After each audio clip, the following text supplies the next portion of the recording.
السلام عليك يا أبا عبد الله وعلى الأرواح التي حلت بفنائك عليك مني سلام الله أبدا ما بقيت وبقي الليل والنهار ولا جعله الله آخر العهد مني لزيارتكم.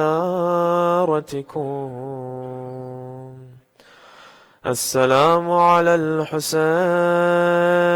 وعلى علي بن الحسين وعلى أولاد الحسين وعلى أصحاب الحسين. After the Holy Imam alayhi salam had been martyred in the fashion in which he had been martyred,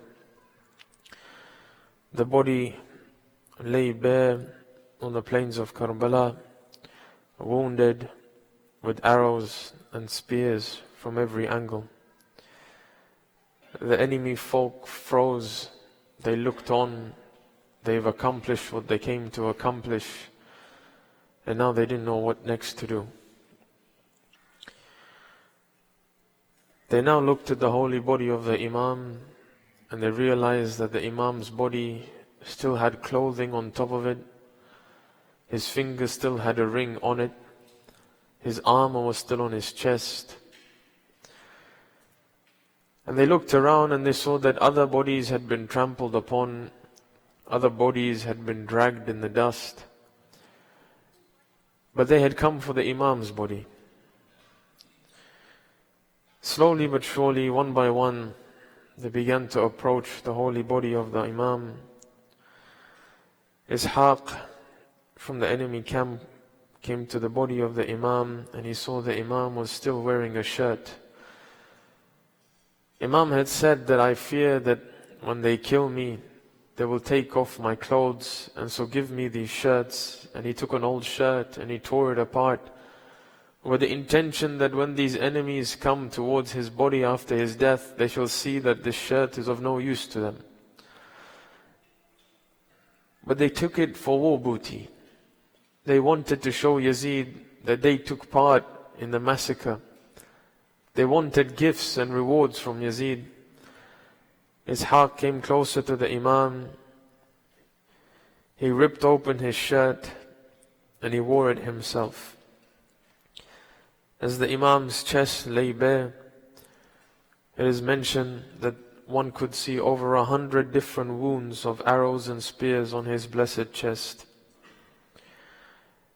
Ishaq returned with the shirt of the Imam.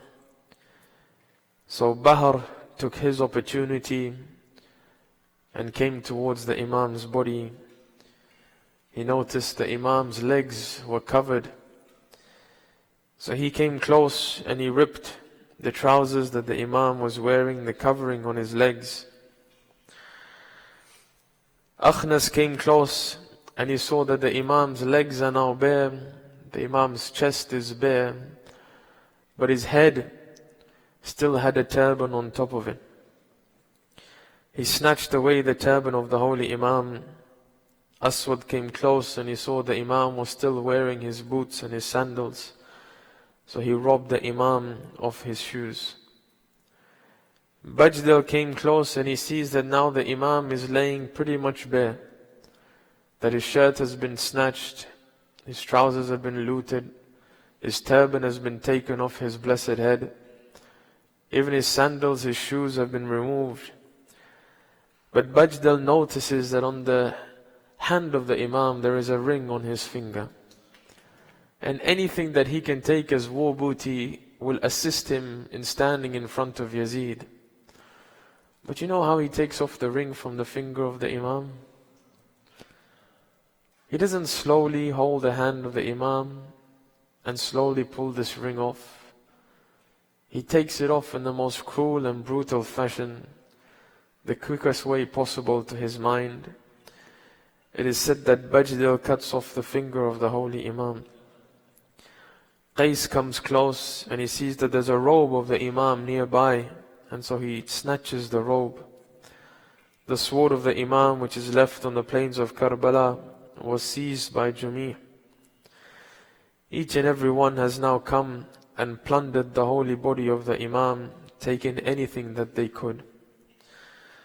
A slave girl notices that people have now approached the Imam, so she rushes out to look as to whether or not her Imam is still present. Is he still breathing? Little does she know that the Imam has been martyred. A man from the enemy rank calls out and says, "O slave girl of Allah, your master has achieved his martyrdom." The girl rushed back towards the ladies and the women folk while screaming with the loudest of her voices. Now the enemies fixate their eyes on the tents of the holy Imam's families. They massacred the Imam, they martyred the Imam, they looted his body and plundered it, but they still want more. So they look towards the family of Muhammad, and one by one they take it in turns to gallop their horses towards the tent of the Imam. Some of them take fire in torches forms.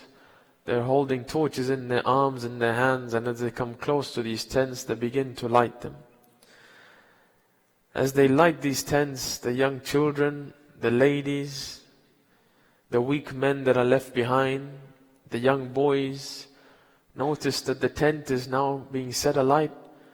They move from one tent to another. The ladies run from one side to the other. Finally, they're forced to run out of their tents. Today, when they run out of their tents, there shall be no Abbas to protect them. Today, when they run out of their tents, they can't call for Ali al-Akbar to defend. Today, when they turn around and they run out of their tents, they shall not be treated like princesses from the family of Muhammad. As they run out of their tents, every enemy that is waiting puts his hand on the heads of these ladies and snatches away the covering that is on their heads. The Prophet's daughters are now being treated like slaves. One of the women from the enemy folk realizes that the ladies are being treated in this fashion. So she takes a sword and she runs to the other side. And she says, "O Al of Bakr, O family of Bakr, are you plundering the daughters of the Holy Prophet? Command and kingdom belongs only to Allah." She tried to defend what was happening to the Holy Prophet's family. Her husband came, took her sword, and took her back to her camp. Then they drove the honorable ladies out of the tents, now bareheaded and barefooted like slaves. They arrested them, they changed their hands, and they tied them with ropes. You know what the ladies said as their first request? The ladies didn't say, "Untie our hands." The ladies called out and they said, "For the sake of Allah, take us to the place of slaughter. Let us see our beloved Master Hussein. Let us see our brothers. Let us see our sons." When the ladies saw the martyrs in Karbala, they cried and they slapped their faces. They fell down onto the body of Hussein. A narrator says, "By Allah, I can never forget how Zainab, daughter of Ali, wept over Hussein and wailed in an extremely sorrowful voice. She cried out when she saw Hussein's body, the body that had now been looted. She cries and she says, "Wa Muhammadan, Salla alayka malaikatus sama." O Muhammad, may the blessings of the angels in the heavens be upon you. هذا حسين بالعرى. This is Hussein who is laid bare-bodied. مقطع الأعضاء, whose arms and limbs have been dismembered. مرمل بالدماء, who is now covered in his own blood.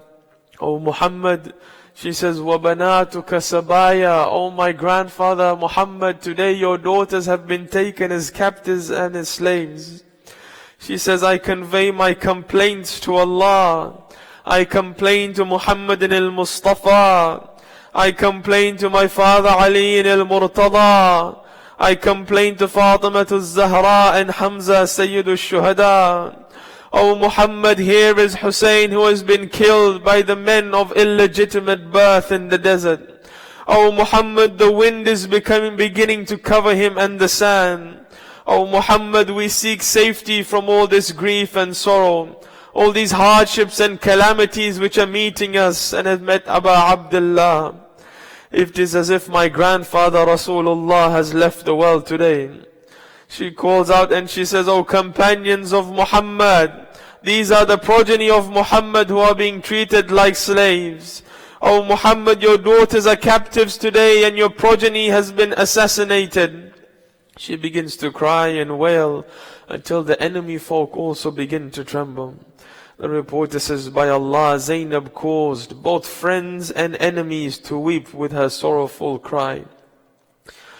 Thereafter they say that a young girl by the name of Sakina comes running to her father Hussein. She runs and she recognizes this body, despite the fact that it's been dismembered, despite the fact that it has no neck and no head on it. She runs towards the body of her father and she pulls it towards her and she begins to cry. As the enemies see that Sakina is embracing the body and beginning to wail, they rush towards her and they separate her from her father's body. This is a lady, a young girl who used to sleep on the chest of her father. Today when she runs to his chest, she can't sleep on this chest. Oh Sakina, if you sleep on this chest, you'll cause pain to Hussein because every part of his chest has been wounded by an arrow or a spear. The narrator says after that, Umar ibn Sa'ad cried out to his army. They were still not finished with Hussein's body. They had looted the tents, they had plundered the body, they had captivated the ladies, they had put them in chains and in ropes. But then Umar ibn Sa'ad cries out and he says to his folk, who from amongst you are going to volunteer to stampede your horses on the body of Hussein? He asks for the most vulgar crime to be committed to this blessed body of our holy Imam. 10 individuals volunteer and raise their hands.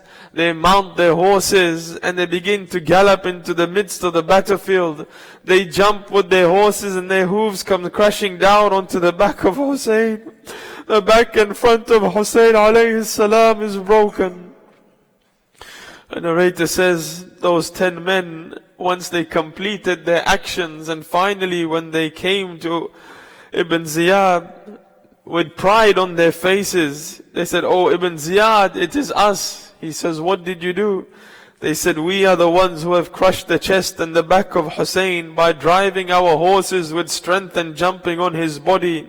Ibn Ziyad then gifts them for what they have done. It is today, brothers and sisters, that Umar ibn Sa'ad now sends in the afternoon the head of the holy Imam to Ubaidullah ibn Ziyad. He sends it forth towards Kufa with the call that the rest of the heads are about to come. It is tonight, brothers and sisters, that Sakina will sleep for the first time without her father. That Rabab will be forced to take rest without Ali al-Asghar. That Zainab will have to defend and become Abbas for tonight. Tonight the ladies are forced to sleep in the cold desert of Arabia. Their hands are tied, their feet are tied, barefooted, bareheaded, they shall be paraded like slaves. O Zainab, be careful. Tonight is the last night that you shall remain next to Hussein. From tomorrow, O Zainab, you will have to take all the strength in your body and defend the young children. Tomorrow you will be mounted on camels and horses which are saddleless. Tomorrow when a young girl is on a horse and a lady is walking between, when the distance increases and they're tied by ropes, this rope will tighten around the neck of these young girls. They will fall off the horses and they'll cry out to you, O Zainab, you will have to come rushing towards them. When the heads of your Imam and the heads of your brothers are placed between the horses, when the children look up and they see their fathers and their brothers, they shall cry out. It is you, Zainab, from tomorrow who will have to caress them and hug them and embrace them and tell them to stop crying and bear patience. O Zainab, when you get towards Kufa and Sham, And you see that they have placed this marketplace like a banquet, where they're bringing in prisoners and they've decorated the bazaar. It is you, O Zainab, who will have to protect the Al of Muhammad. It is tonight, brothers and sisters, that these ladies have to see the chest of Hussein being laid bare without kafan and ghusl.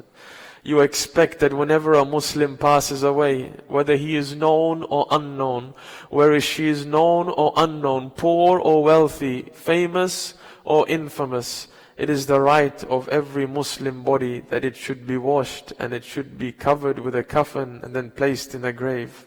Every Imam was given this gift. Apart from this Imam, his body laid bare, his kafan and ghusl. His ghusl was to be his own blood, and his kafan was to be the sand of Karbala. ألا لعنة الله على القوم الظالمين فسيعلم الذين ظلموا أي منقلب ينقلبون إنا لله وإنا إليه راجعون وضم قضائه وتسليما لأمره. يا حسين.